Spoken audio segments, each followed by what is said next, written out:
မနှစ်ကတော့တာချီလိတ်ကိုရောက်တော့စာပေဟောပြောပွဲရှမ်းပြည်အရှိရှေ့မှာလာကြိုနေတဲ့ရှမ်းတွေကမော်တော်ကား8စီးနဲ့မဲ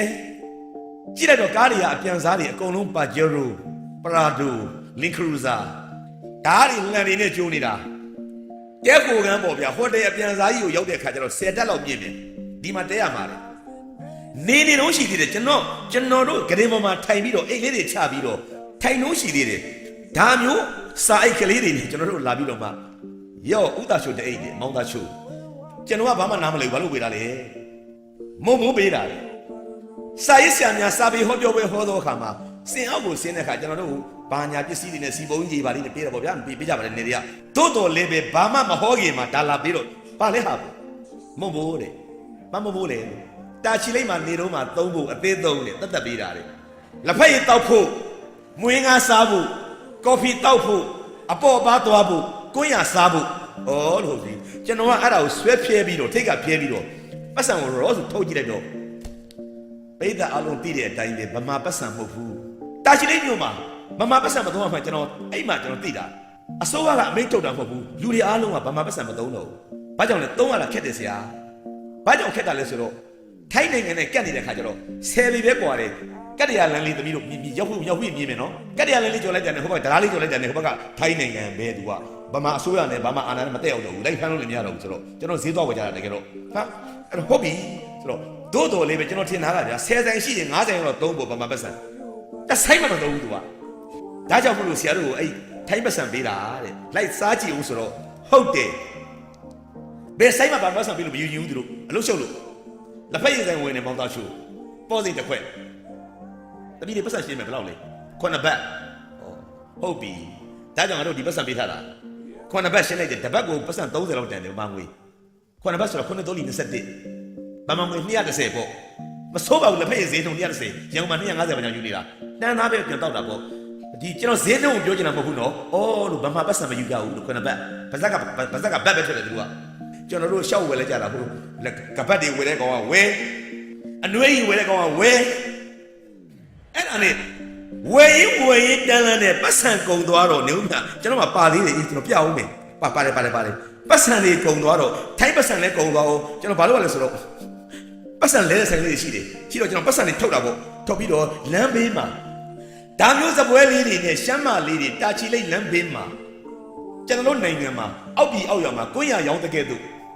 ငွေလဲသည်ဆိုင်းဘုတ်ကလေးတွေနဲ့စပွဲပေါ်မှာပတ်စံလေးတွေပုံထားတယ်ဆိုင်းဘုတ်လေးထောင်ထားတယ်ငွေလဲသည်ကြိုက်တယ်လဲလဲလို့ရတယ်တတ်ရညီညာလေးတွေပေါ့ကျွန်တော်ကအရင်ဝင်သွားတာခုမှထိုင်းပတ်စံတွေဈေးဝင်နေကုန်သွားပါလေရောအဲ့တော့ဗမာပတ်စံ300ခက်တာကိုကျွန်တော်ကသမီးပတ်စံလဲကျင်လို့ရလားဘယ်လောက်ဖို့လဲ3000ဖို့ရောโอเคကြီးတယ်ကိုပတ်စံပြီးတော့ကယ်ကူလေတာလေးနဲ့တွက်တယ်သူကထိုင်းပတ်စံဘယ်လောက်ကျတယ်လဲပေါ့ခဏဆောင်အောင်ဆိုညှောက်တာပေါ့တပတ်ကို30ပေါ့ဘယ်လောက်ကျရောပြီးတော့မှစပွဲပေါ်တင်ထားတဲ့ထိုင်းပတ်စံလေးတွေယူပြီးတော့မှတတ်ရကြီးတယ်ဘယ်နှပတ်20ပတ်30ပတ်100ရောကျွန်တော်ပေးတဲ့ပတ်စံကိုတရေခွင်းနဲ့စီးပြီးတော့အောက်ပြချထိုင်းပတ်စံပေးတယ်သူ့ပတ်စံကျွန်တော်အဲ့ဒီကြမ်းမှာဂရိထားမိတာသူ့စပွဲပေါ်မှာတင်ထားတဲ့ပတ်စံလေးတွေအားလုံးကထိုင်းပတ်စံလေးတွေ1000 ဘတ်ပေါ့တမီးရေ900 900ဘတ်200 200ဘတ်100 100ဘတ်20 50 10 အကျွေးရစသူ့အပုံနဲ့သူညီလို့တတ်ရတဲ့ကလေးတို့ထိုင်နေအလှပါလေးထိုင်နေတာကျွန်တော်တို့ပတ်စံတွေအားလုံးကိုအောက်ကိုပြစ်ပစ်ချတာကျွန်တော်ကမေးရတာတမီးငါတို့ပတ်စံဘာဖြစ်လို့အောက်ပြစ်ချတာလဲကျွန်တော်ပါအကြံတော့ပြအောင်လေဘာပြတယ်မှတ်လေအေးပါလေရတယ်မှာ1000နဲ့ဒီမှာကြည့်တယ်ထိုင်းပတ်စံ1000ဘတ်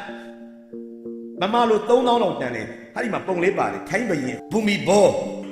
ပုံလေးတွေ့ချောလေးမျက်မှန်လေးတွေကိုယ်တပိုင်းပြက်ကလေးနောက်မှာသူ့ကိုယ်လုံးပုံဒီကိုယ်လုံးပုံပါတယ်ကျွန်တော်သူတို့ပြောတော့ကျွန်တော်လည်းရေးကြည့်သွားတယ်ဒီမှာကြည့်တယ်900တန်နဲ့900တန်လေးအယောင်လေးကကာလာလေးကပလောင်လာသေးတယ်ခရမ်းရောင်လေးတွေမှာ900ဗမာငွေ1000ခွဲလောက်တန်တယ်ကျွန်တော်ဒီနှစ်ထပ်သွားရင်သုံးဖို့ဘူမီဘောပုံလေးနဲ့တွေ့လားမြင်သားတယ်ဒီမှာတွေ့လားတကုံလုံးပုံလားနောက်ကျွန်တော်တော်များကြံသေးတယ်လက်ကြံလေးတတိယသွားလို့ဒီမှာ100တန်တွေ့လားသူကကြောက်ဟိုရောင်လေးပေါ်ပါလဲဆိုရင်သူကပန်းရောင်လေးပေါ်သူကဘူမီဘောပုံလေးနဲ့ရှင်းပါနောက်မှလည်းဘရင်ပုံမတွေ့လား အများကြီးပါတယ်ကျွန်တော်20တန်းအစာပါတယ်အချိန်ကြာမှာကြောက်လို့နောက်ထပ်15မိနစ်ကြာတော့လို့မနေ့လူပြောနေရတယ်ဒီမှာကြည့်20တန်းကအစာဖြစ်လာတိုင်းပြည်မတ်တက်ရက်တဲ့ပုံလေးနဲ့ဓားလေးနဲ့တွေ့လားသူစစ်သားဘွားပုံလေးနဲ့ကျွန်တော်မေးတယ်ဒုပတ်ဆောင်လို့ဒုပတ်ဆောင်လို့အုပ်ချတာလေတော်ဘယ်လာတာလဲရန်ကုန်ကလာတာဗာဒီလေစိုင်းဆရာမသိရင်မှတ်တာထိုင်းပတ်ဆောင်မှာရိုက်ထားတာကထိုင်းပြည်သူလူထုတအားချစ်တဲ့သူတို့တန်ဖိုးထားတဲ့ပုံရိုက်ထားတာတော်ပတ်ဆောင်တိရစ္ဆာန်တွေစင်ရောချင်းပြီးတော့ခွေးတော်နွားတွေရောဗာဒီလေပြစ်ချတာရဲစရာမောစရာတဲ့ဥအောင်တင်ပြောမှုတယ်ဗမာစကားတွေတိတ်တိတ်ပဲရှိတာပဲရဲစရာမောစရာအန်တီတို့ရဲစရာတွေပြီးရင်နောက်ကဘာတွေလိုက်လာလဲမောစရာလိုက်လာတယ်ဆရာကြီးဥအောင်တင်အသက်89နှစ်သူပြောတာမှန်လိုက်တာအခုရည်ကြတယ်လေကျွန်တော်တို့တွေ့သွားတယ်တာချီလေးမှာကျွန်တော်တကယ်တွေ့သွားတာပါဩဟုတ်တာပဲငါတို့ပတ်စံအားလုံးစဝဲအောက်ကိုတေခွန်းနဲ့စီပြီးတဲတဲ့ပြချနေတယ်အပေါ်မှာဗမာမတွေရှမ်းမတွေကစထိုင်းပတ်စံလေးတွေကိုအပုံလိုက်လေးညီးလို့မှတ်တာသူတို့ပတ်စံကသူတို့ပြည်သူပြည်သားတွေတန်ဖိုးထားတဲ့ပုံကိုရိုက်ထားတာနားလည်လားတော်တို့ပတ်စံဆိုပြီးတော့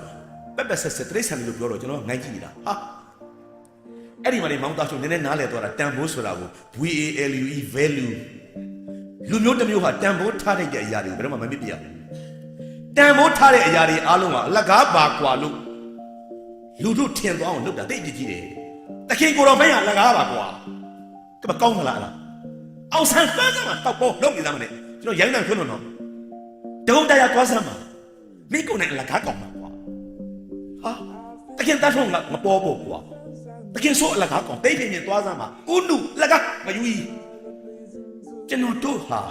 ကိုယ်နိုင်ငံအတွက်တန်ဖိုးထားတဲ့အရာတွေအားလုံးကိုအောက်လွတ်ပဲစားရွတ်တူတူကြောင်တောင်ပေါ်တော့ဖြစ်သွားပြီးတော့မှဖျောက်ဖြစ်ပြတာတိတ်ကြည့်တယ်